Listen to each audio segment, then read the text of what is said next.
Begini Mbak, Ya, mohon maaf sebelumnya. jadi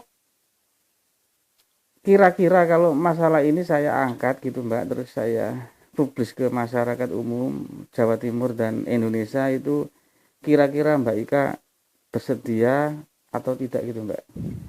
saya tuh gini, sebenarnya kalau dibilang saya sakit hati apapun, gimana kecewa atau apapun itu, ini adalah eh, sakit hati yang tersakit yang pernah saya alami. Terus apa ya, tertipu yang saya pernah tertipu, yang pernah saya alami, saya nggak pernah yang ngerasa sebodoh ini gitu loh. Oh Perkara begitu. ini gitu loh, ini membuat kayak luka yang sangat dalam untuk kehidupan saya gitu. Gitu. Ya, oh ya. Maaf Mbak Ika, kira-kira selama ini setelah kejadian tersebut apakah Mbak Ika sudah pernah melaporkan ke pihak berwajib atau ke kepolisian?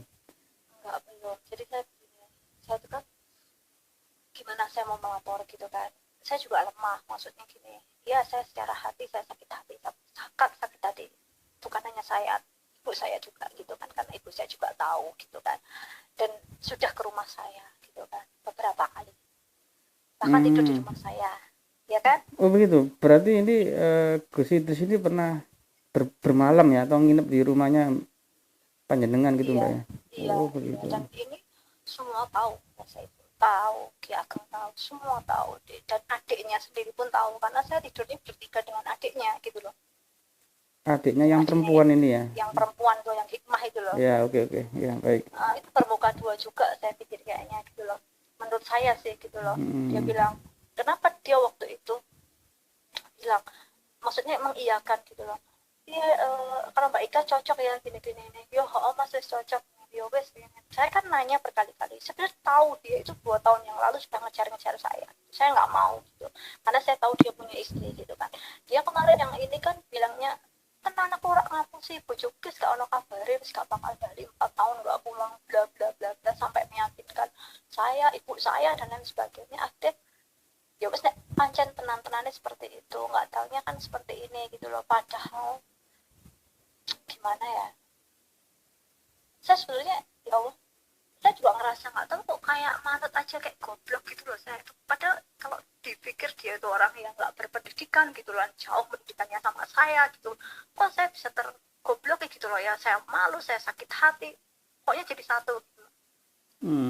Ya ya Saya ya. cuma, saya harus gimana gitu nanti kalau di kepolisian, ketika seumpama loh kamu yang mau, terus siapa yang salah gitu loh, salahnya kamu mau, saya hanya di situ, saya kan udah kalah, sudah lemah, saya bisa apa gitu. Terus saya hanya ya Allah, terus bapak saya kan bilang ini, wes lah Ika, biarlah Allah yang apa, ngasih pelajaran, ngasih adab gitu. Kita niatnya baik kok, tapi ternyata dia menipu kita gitu kan, tipu saya gitu. Kalau sakit hati, saya lebih sakit hati karena kamu adalah anak saya gitu kan. Terus saya tuh hanya bisa ya Allah, kok gini amat gitu, orang kok setega itu gitu loh. Habis langsung kan, paling nggak ngomong lah, Ika begini begini begini, saya minta maaf, atau enggak langsung nomor saya di blok gitu gitu, kayak gitu. Kayak Hmm. apa ya, ya Allah, kalau saya itu bisa semua orang tuh pengen saya tonjok gitu, ih dasar, apa ya, saya mau ngatain kata kotor lah apa gitu loh. Bahkan dia lebih buruk lah dari apapun yang terburuk di dunia ini gitu loh. Hmm. Terus aku itu, saya tuh ngerasa ya Allah, saya lemah gitu ketika kepolisian atau mungkin salah satu pihak bilang kamunya mau gitu, saya bisa apa. Begini Mbak Ika, saya ini sekedar saran aja Mbak. Nanti di saat Mbak Ika pelaporan ini, kepolisian itu nggak bisa menanyakan dulu waktu berbuat kok sama-sama mau.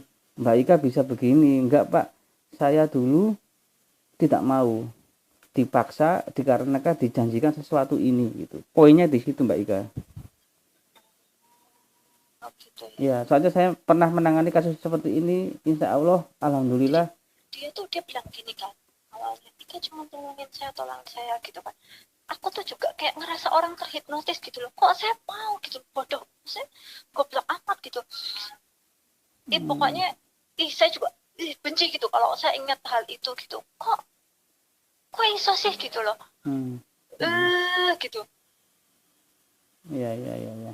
gitulah pokoknya. Iya, oh kayak ngerti nggak, kayak orang kayak ini loh, kayak orang kena gendam gitu loh, kayak nurut gitu, kayak udah percaya gitu. Dia bilang sih, Ika aku tuh nggak ngedam kamu loh, aku tuh gitu nggak tahu lah gitu, tapi kok kayak aku tuh kayak ya Allah gitu loh, Ya, ya, ya. kok aku berdoa banget gitu. Terus mohon maaf Mbak Ika, berapa kali Mbak panjenengan ini sama Gus Idris ini melakukan perbuatan atau hubungan suami istri ini? Jadi saya tuh gini ya, sebenarnya saya tuh nggak bisa ngerasain apa-apa juga dari dia gitu. Nanti nggak tahu karena mungkin dia punya terlalu kecil atau nggak bisa berdiri atau gimana. Sebenarnya saya juga nggak ngerasain nikmat apa-apa gitu. Bahkan dia juga tidak menelanjangi saya gitu loh. Oh begitu. Gitu, iya. Jadi nggak yang sampai meraba-raba saya yang gimana, yang menelanjangi saya gimana, yang ciuman bibir gimana, enggak gitu loh. Jadi kan repot ya, gimana posisinya tuh, aduh, gimana jelasinnya juga ya, karena ya wes nggak apa ya, orang ini ngomong apa ada gitu. Dia juga nggak bisa yang berdiri selayaknya saya pernah tahu laki-laki itu seperti itu gitu, dia nggak bisa gitu loh. Jadi saya juga nggak mendapatkan kenikmatan apa-apa kalau dihitung mencari kenikmatan gitu loh. Iya, iya. Itu awalnya bagaimana Mbak, kok Mbak Ika? Jadi awalnya gini, dia kan ngajakin saya tuh, Iya. kan, dia tuh awalnya biasa, tidur biasa gitu. Di mana? Sama-sama Di nggak gimana. di hotel atau di rumahnya Mbak Ika sendiri? Kalau yang itu pertama terjadi tuh kayaknya di hotel di Malang. Hotel apa tuh? Apa yang terkenal di Malang? Apa? Lupa saya namanya. Yang di bawah jembatan apa namanya? Di Yang mana? terkenal, yang tulisannya warna hijau. Apa tuh? Apa sih namanya? Aduh, Hotel, saya nggak ngerti. hotel bintang 5 atau Melati, Pak? Kelas Melati ya? Enggak, bintang lah, bintang. Bintang ya. Aduh, apa ya yang pinggir jalan yang hotelnya lumayan sih. Bintang kok, bintang 4 mungkin itu. Iya, iya, iya, iya. Apa ya yang bagus hotelnya di Iya. bawah jembatan tuh. Apa sih yang terkenal, apa sebutin di Malang? Saya kurang paham Mbak ya. Soalnya saya kan dari Surabaya Mbak, cuman coba kami cek nanti hotel mana itu ya. Ya itu kan di situ dong. Minta tolong gitu awalnya gitu kan. Iya. Bentar deh, mama telepon dulu deh. Minggir dulu deh, jangan dengerin deh. Oh iya. Halo. Halo, iya sebentar. Iya. Jadi enggak, anak saya nanti enggak enak. Jadi apa tuh ceritanya seperti itu gitu ya, aku minta tolong gitu kan, aku harus gimana gitu, tolongin apa saya gitu kan, kayak gitu kan, kayak gitu apaan kayak gitu nggak tahu kok saya tuh juga tiba-tiba yang mau aja gitu. Jadi gimana ya, kalau dihitung berapa kalinya itu ada di rumah saya juga ini sih gitu, kayak gitu pernah kan ke rumah saya juga Ya. Kira-kira berapa kali Mbak yang di Malang itu? 3 kali yang di Malang sekali. 1 kali ya. Selebihnya berarti di rumahnya Mbak Ika? Di rumahku tuh kayaknya cuma 2 kali apa gimana gitu kok, dan itu pun enggak yang enggak yang sampai saya telanjang gimana, enggak, dan yang enggak saya cium bibir gimana, enggak seperti orang bercinta lah. Menurut versi saya loh ya, Iya. menurut versi saya adalah bercinta adalah ya seperti itu gitu, seperti yang Anda mungkin melihat kayak bokep atau apa seperti itu. Itu menurut saya, dan itu enggak sama sekali jauh dari situ. Ini secara kualitas, kalaupun saya menikah mungkin saya menyesal gitu loh. Iya. Tapi berarti bukan tidur bareng ya? Bukan tidur bareng, tidur bersama. Tidur bersama kalau tepatnya gitu. Jadi kalau yang pas di rumah saya sih bertiga sama adiknya. Iya. Gitu aja kayaknya. Berarti waktu melakukan hubungan itu waktu sepi atau ada adiknya? Ada adik. Ada adiknya Itu. tahu? Saya nggak tahu dia lihat apa enggak gitu. Oh gitu. Karena kan pakai selimut, di dalam selimutan memang nggak ada telanjang gitu loh, nggak ada ciuman gitu. Tapi nggak cuma pencabulan aja gitu loh. Oh gitu. Begini Mbak Ika. Pinangan sama istrinya kayak gitu. Iya. Waktu itu Mbak Ika tahu Gus Idris punya istri, mengaku punya istri atau belum punya istri? Atau statusnya seperti apa? Statusnya adalah istri saya sudah mau pulang 4 tahun dan tidak ada kabarnya sama sekali. Bagaimana Mbak? Mohon dipertegas lagi istrinya. Dia bilang Ya. istrinya sudah di Hong Kong 4 tahun dan tidak ada kabarnya, HP-nya tidak aktif, tidak bisa dihubungi dan sudah menghilang. Intinya sudah tidak ada kabar. Dan kalau ada yang bilang Ika dia mau pulang atau apa, itu hoax Ika, nggak benar gitu. Itu hanya hoax aja. Gak, nyatanya mana sampai sekarang dia nggak ngabari, dia nggak ngasih kabar, HP-nya nggak bisa dihubungi, kemana dia selalu ngomong seperti itu, meyakinkan saya, aku itu deketin kamu Ika karena saya mau serius, saya cuma mau bahagiain kamu gitu loh. Dia bilang seperti itu berkali-kali seperti itu. Makanya saya waktu di Jogja saya ya disamperin ke rumah, saya diajak kayak gitu. Berarti ini intinya Mbak Ika merasa tertipu ya, merasa ya, sangat tertipu ya. Iya, sangat, bukan hanya tertipu tapi sangat tertipu. Dan ini adalah penghinaan seumur hidup saya gitu. Mantan suami saya saja tidak seperti ini gitu loh. Dan ini adalah benar-benar penghinaan dan penghinaan dan penipuan yang saya alami terkejam dalam hidup saya. Ngerti nggak? Jadi kalau dibilang saya sakit hati, sakit pakai banget. Ya. Tertipunya di mana Mbak Ika? Tertipunya kan dia bilang istrinya nggak bakal pulang, dia bilang mau bahagiain saya, dia bilang itu hoax, kalau bilang istrinya pulang itu semuanya hoax, kan menipu jelas-jelas gitu, kayak gitu. Terus dia bilang ya udah, terus akhirnya kan ketika istrinya tiba-tiba pulang, jadi awal pas mau jemput istrinya itu masih di tempat saya gitu. Dia bilang saya mau ke Jakarta, saya dapat kabar dari orang imigrasi, saya mau pulang, langsung aja dia pergi gitu. Itu Abah Saiful tahu itu waktu itu ada Abah Saiful itu. Dan setelah itu cuman telepon saya sekali, itu habis itu udah cuman WA aja, kayaknya kita nggak bisa. Abah Saiful punya itu chat-chatnya, saya nggak bisa ngelanjutin hubungan kita gini-gini, udah gitu aja pakai WA. Kan gila itu. Harusnya kan ya gentle dong, telepon atau ngomong, datang Ika saya minta maaf begini. Kalau laki-laki yang bener-bener laki-laki gitu loh. Ya nggak bener nggak Mas? Bener kan ya Mas ya? Iya. Apakah hilang gitu aja? Apakah selama ini Mbak Ika nggak berusaha mendatangi langsung ponpesnya Gus Idris? Saya nggak mendatangi ponpesnya, tapi saya pernah datangin dia sekali. Itu waktu dia di Boyolali di hotel, saya lupa namanya. Waktu itu saya udah ketemu, udah di depan saya, tapi saya dihalau sama anak buahnya itu, karena anak buahnya bilang nanti aja Mbak di sana, di satu tempat gitu, Mbak Ika ditunggu di sana. Ternyata saya ditipu lagi, dia nggak datang ke tempat itu. Saya udah mau marah kan di situ, maksudnya saya udah bilang, maksud kamu apa? Maksud kamu apa? Saya mau di situ gitu, ada istrinya gitu. Melarikan diri. Pokoknya kurang ajar banget deh itu, kalau dibilang apa tuh Ustadz apa enggak, masa orang kok kayak gitu enggak ada attitude-nya sama sekali. Begitu. Berarti selama ini Mbak Ika merasa tertipu ya Mbak, sama? Sangat tertipu. Dan ini ngerti nggak Mas, saya itu posisinya punya pacar loh Mas kemarin itu, saya itu. Dan ini kenapa saya berpaling gitu karena orang tua saya kan nggak setuju sama pacar saya, ada satu hal gitu loh. Dan orang tua saya tuh udah meyakinkan, wes iki gini Ustadz gini baik orangnya gini wes tau iki nggak usah nggak usah ragu-ragu gitu. Orang tua saya yang selalu mendorong saya, karena dia juga ke rumah saya dan meyakinkan gitu loh. Jadi yang ditipu gak cuma saya, ibu saya, keluarga saya. Begini. Itu kan kurang ajar itu, udah di rumah saya, udah ikut makan, ikut segala macam sama satu grup, satu rombongan makan, gini, nggak ada terima kasih kok. Oh ya terima kasih ya Pak, Bu sudah dijamu, nggak ada kata-kata seperti itu. Dan tuh orang emas. Terus apakah Mbak Ika selama ini pernah dijanjikan sama yang bersangkutan? Pernah diharapkan apa Mbak?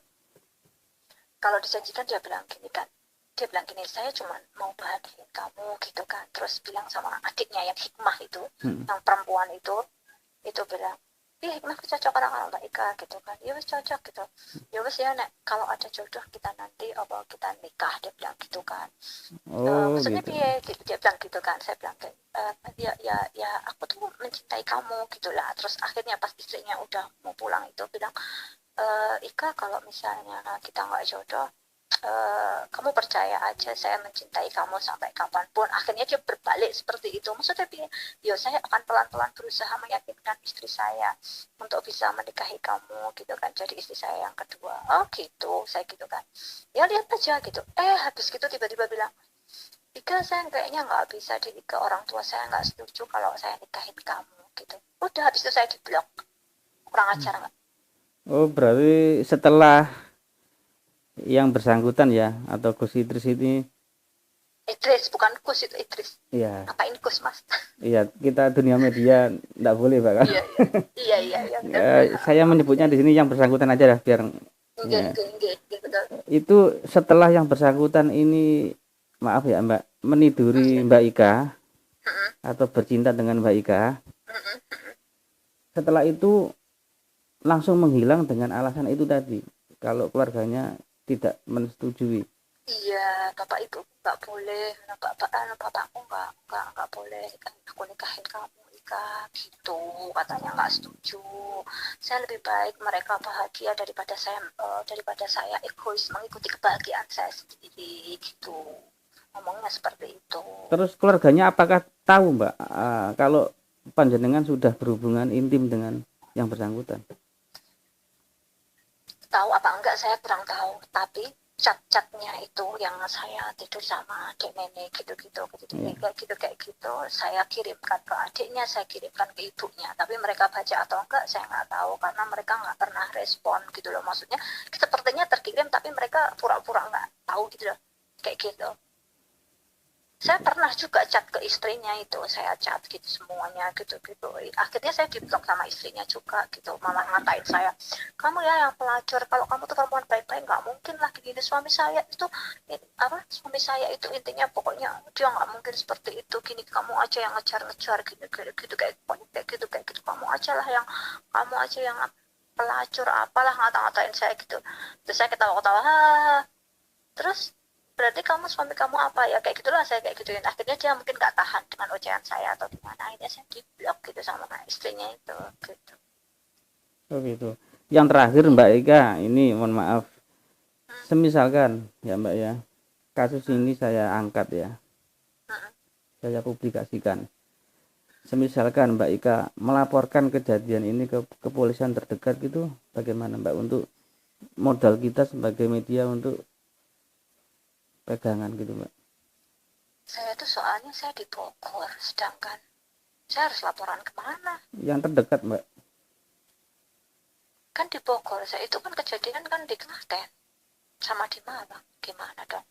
Nggak apa-apa, yang terdekat. Sekarang Mbak Ika posisi di Bogor ya, Mbak Ika bisa melaporkan kalau pernah dilecehkan.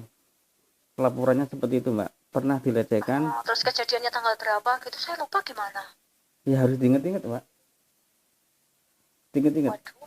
Iya, soalnya kalau Mbak Ika cuman saat itu tuh hari Minggu, pokoknya hari Minggu bulan, kalau setelah Juli itu apa? Agustus. Aduh, sayangnya aku lupa. Juli kan aku tuh pertama ke Malang tuh kayaknya sekitar 14 Juli.